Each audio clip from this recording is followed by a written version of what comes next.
Now, as you know, it's a busy weekend in boxing, not just in Saudi Arabia, but in New York at the Barclays Center. Kildare's Dennis Hogan fights for the WBC World Middleweight title. His opponent is Jermall Charlo, and I'm delighted to say Dennis has made some time for us on Fight Week. You're there, Dennis? Yes, man. How you going? Good, yeah. Thanks so much for joining us. So Fight Week is full of what? Nerves, excitement, a bit on edge. How are you feeling 3 days out? Yeah, like you said, you know, there's I feel good, but yeah, there's certainly excitement, but you know, obviously the nerves try to creep in every now and again, but that's all part of Fight Week, and everything is on track, so feeling good. What's your schedule over the next couple of days? Who has travelled over with you from Australia? Oh well, look, I've been in Miami with the guys there. We have Mark there, who's a manager agent who's also doing the food. I've got a strength coach here with me, Christopher Muckert. I have my head coach here, Glenn. I have assistant coach, Zach. You know, we've been here for a while, and now we've all come to New York. Everybody's here. You know, the Kutzman is here, DDP, Paul and Danny are here, and everyone's all after accumulating here in New York. So it's great. It's good to have the whole team here. It's nice to have that entourage and people around and people to bounce off, as opposed to, I guess, too much time on your own. Yeah, look, it's you know, you got to create a vibe, you know, and we've certainly done that. So everything is it's a good laugh, it's a bit of fun, but you know, we're very serious about the job that we got to get done here. So it's good to be able to mix it up a bit, but still get everything we need to get done. So. Dennis, obviously I think more and more people over here are increasingly aware of your career and what you're up to, and last April obviously there was the WBO World Light Middleweight title fight against Jermall Munguia in Mexico. You were a huge underdog in the neutral's eye for this fight, and yet, well, not just in your opinion, but in plenty of people's opinion, most people's opinion, you won that fight. Unfortunately, not the judge's opinion. Now, I know you were on talking to Nathan a couple of days after that fight. Have you put all that to bed? Is there still a kind of residual anger about that whole situation? No, there never really was an anger. It was just, I mean, it was disappointing. But look, it's all in the past now, and I knew, and I spoke about this straight after that. I know that would set me up for something greater. I said that, you know, obviously no one gave me a chance, but everyone will see. And the opportunity and the doors that will open from this will be big, and it did. We had a couple of offers. We had promoters, you know, interested, and so we went with the best available offer, which just happened to be the middleweight WBC world title. So that certainly opened up that door. And you know, if I was to put everything together, this is the dream right now, to be in Brooklyn, New York.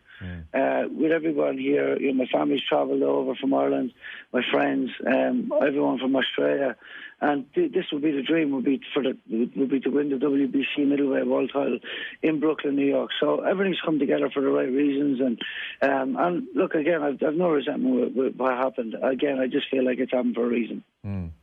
The move up to middleweight from light middleweight, has that been a challenging thing? I think I read you fought at light heavyweight before, so it doesn't sound like the jump would have been too severe.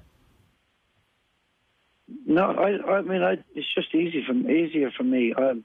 I've allowed myself, because I can put on muscle quite easily, and I've allowed myself to put on an extra kilo of muscle, which we can visibly see in my back especially, and stronger legs as well. So I've done that, and it just means that I don't have to dehydrate quite as much. I'm very good at dehydrating a good few kilos to make weight, but then putting it back on. But now not having to do that, I feel like I'll be stronger. So it's just easier for me. Okay, so it's actually a more natural weight for you to fight at. You feel better for it? 100%, yeah. Tell us about your opponent then. I mean, Charlo, two-way world champion. You know, very accredited in his amateur and pro career. He's undefeated, but you know, it's all about rising to the challenge. And I certainly was very excited about this, because again, Munguia was also undefeated, but we caused some problems there, and I know we can do the same thing. So we sat back, developed a good game plan, and I've got full belief in the game plan, and I've been executing it really, really well of late. So we'll just get in Saturday night, let the game plan unfold. I'm ready to do whatever I need to do in there to get the win, and then obviously we'll get the WBC strap and bring it home. So very excited about that. You know, it's funny looking back. Munguia was a huge favourite in that fight back in April. I think he was 25-1 on, and I look at the current fight against Charlo and he's 16-1 on. So once again, you're going in as the neutral's underdog. A lot of time being the underdog, I think especially in combat sport, can get on top of you a little bit and can get into your mindset. You clearly in April responded really well to being an underdog and rose to the occasion. Talk to us about doing that, about not letting other people's expectations get into your head. Yeah, look, I figured out a good few years ago that other people's opinions mean absolutely nothing. It's really all down to how you feel about yourself and what you know about yourself to be true. So I've done the work. I mean, I've done so many hours, 3 to 4 hours a day for the last 12 weeks at least, to be fit and ready for this fight. You know, you work the game plan, you go over it meticulously and rigorously. And before you know it, you can't see any other outcome but to be able to do what you plan to do and what you need to do to win.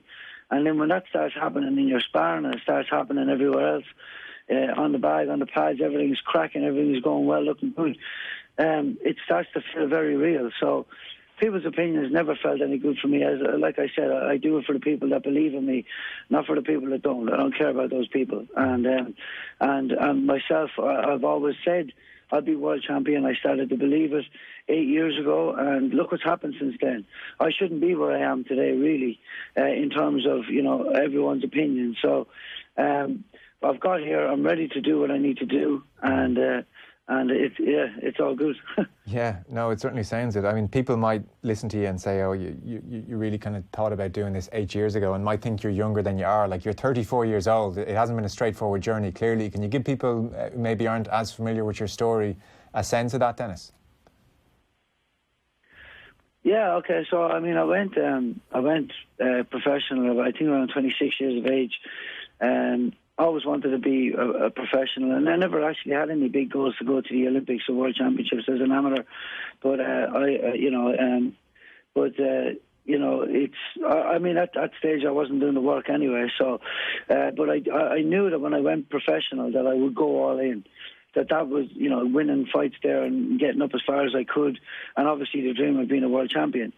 But, you know, back then I felt like, you know, that's just a dream. That's just what you want. But, you know, I had 2 fights, two wins was good. And then I had a draw for my 3rd fight. And, you know, with a couple of things on top of all of that, my grandfather saying, you know, give it everything you've got. And after he passed away, the penny dropped. I said, you know what, I've just had a draw on my 3rd fight. If I don't put in now, and this is all going to vanish. So I just made the goal that I'm not just going to, you know, aim to achieve to be world champion. I'm going to make sure and do it. And I'm going to feel how it feels to be world champion. I'm going to make every decision I make off what will a world champion do. And from that point onwards, I just rose from strength to strength.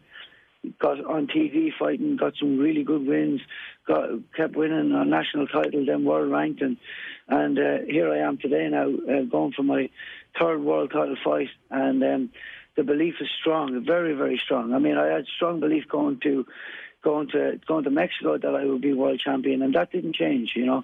Even though we didn't get the decision there, even in the interview, I knew that the opportunity would still be there. My goal is still wide open to achieve, and that I will achieve it. So after that happened, we chased a rematch, didn't get it. But I kept my head down and I kept training hard, because I knew my opportunity would arise again from what happened there. And lo and behold, it has. So I'm ready now to be world champion, and I really do feel like this is the time.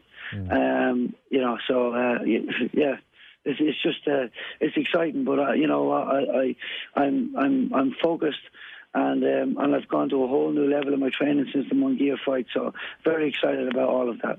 And the change in your mindset is that clear in your memory. It was the passing of your grandfather. That's what triggered it definitely in your head. You remember that moment? I remember that moment so well. Yeah, I do. You know, yeah, I mean, I think I've told the story a million times, but, you know, I like I said, when you've got that goal to do well, and then you go ahead and you have a draw because you've not doing everything right, you know, and you've been, you know, living more of a party lifestyle at that exact time. And then when he passed away, those words just echoed in my head. So give it everything you've got. And now, you know, that statement and the portrait of my grandfather is now tattooed onto my stomach, right under my heart. So that's what I've done the last 8 or 9 years, and that's what I continue to do until I hit all the goals that I've set. I've set some big goals in boxing, some big goals in life, and I'm chasing them with everything. I'm very, very passionate about those. Yeah. Just 2 last quick questions. Clearly, we're starting to get to know you a bit better over here. What's your profile like in Australia? I was reading that a couple of different Australian channels are coming over to New York with you. Yeah, I get great media coverage over in Australia, and I'm very, very thankful and grateful for it. But yeah, I mean, it's pretty big over there. The boxers that make it onto the world scene that get brilliant coverage. So it's good. Yeah, it's great. I mean, I couldn't ask for any more, you know. And I'd like to see all fighters, you know, get that sort of coverage too. So hopefully that's something that, you know, that sparks it. I know certainly boxing has risen in Australia the last few years, especially with my teammate Jeff beating Manny, and that kind of helped. That definitely helped it a lot, and I'd be looking to emulate that as well with another world title, and keep the focus on the sport, on the sport that gives back so much to fighters and people in general, yeah, it'd be great to keep getting that exposure. Yeah, where are you living out there, Dennis? I live in Brisbane. In Australia. Yeah. Yeah. One last point I wanted to ask you about, actually. I was reading in one of the pieces about the fight that I know last June you signed up to the Voluntary Anti-Doping Association, and I think as of yet, are you still waiting to be tested? Yeah, I haven't been tested yet, no. Right. It's fight week now, so I don't really expect that I will be. I know I will be after the fight, I was told, but I mean, I don't really understand all these things, but it is what it is. Well, it's interesting you signed up, and I know your opponent was fined for missing a test as recently as last year, and I guess that is one of the things, without throwing suspicions over anyone, but that must be something that you can't dwell on or think about or let into your mindset as you try to prepare to win the fight. Or does it bother you? Is it a cause for concern? No, I've got two outlooks on this. The first outlook is this. If you have to rely on something like that, then I don't think your heart is fully in it. If you think you're not good enough as you are, then you're relying on something else. And when you get dragged into a dark place, how are you going to get out? You have nothing to take, you have nothing to do. So I know the heart will always be something that you got to take artificially to make yourself good enough. And number two, if I start to, again, with the fight, so let's just say somebody is, and I arc up about it now, and someone's getting done, then I don't get this fight at all. Don't forget, this is a voluntary defence, not a mandatory. So if I arc up and then they are, then I don't get this fight. So that means everything else is all falls away, and the goal of being world champion is now put back by maybe a year or a couple of years, right? But then if they're not, well, then it's all good either way. So I got to look at the full spectrum of moving parts here and see what do I really want to do and say. And the thing about it is, again, like I said, I've got to where I am today believing that I'd be world champion, and that doesn't change. And I don't look at other outside situations. I just know I will be. So. Okay, well, listen, you've been very good with your time, and I know it's a busy week for you. So, Kildare's Dennis Hogan, you're fighting for a world middleweight title in the Barclays Center in New York on Saturday. That is the big time. We wish you well. Good luck, Dennis. Thank you very much. Appreciate it. And you.